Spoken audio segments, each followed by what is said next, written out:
Hello అందరికీ, ఎలా ఉన్నారు? విహాన్ మార్నింగ్ లేచినప్పటి నుంచి విపరీతంగా ఏడుస్తున్నాడు. ఎందుకు అర్థం కావట్లేదు. ఏదో తలుచుకొని ఎక్కి ఏడుస్తున్నాడు. వాడు ఎందుకు ఏడుస్తున్నాడో తెలియాలంటే మీకు అసలు ఏం జరిగిందో తెలుసుకోవాలి. గత 10 days నుంచి I was totally sick, completely sick. నా పని అయిపోయిందనే విధంగా సిక్ అయిపోయాను. హాస్పిటల్కి వెళ్ళి వీక్నెస్ అని చెప్తే సెలైన్ పెట్టారు. కాస్త బెటర్ అనిపించింది. మళ్ళీ హాస్పిటల్కి వెళ్ళాను. ఒక 3 days యాంటీబయాటిక్ కోర్స్ ఇచ్చారు, అయినా తగ్గలేదు. మళ్ళీ హాస్పిటల్కి వెళ్తే బ్లడ్ టెస్ట్ చేశారు. ఏదో బ్లడ్ ఇన్ఫెక్షన్ అయిందని చెప్పారు.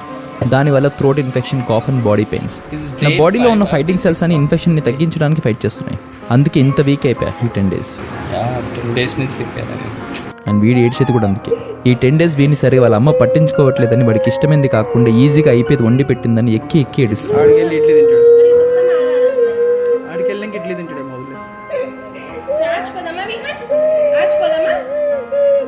ఇల్లు హాస్పిటల్ అయిపోయింది. 10 days హోమ్ అరెస్ట్ లాగా అనిపించింది అడిగి. అమ్మ వీడిని పట్టించుకోవట్లేదని ఫీల్ అయిపోయి ఎక్కి ఏడ్చేసాడు. గత 10 రోజులుగా పోహా పులిహోర దగ్గర ఏంది, అమ్మ ప్రేమ దూరమైంది. అందుకే ఎక్కి ఏడుస్తున్నాడు.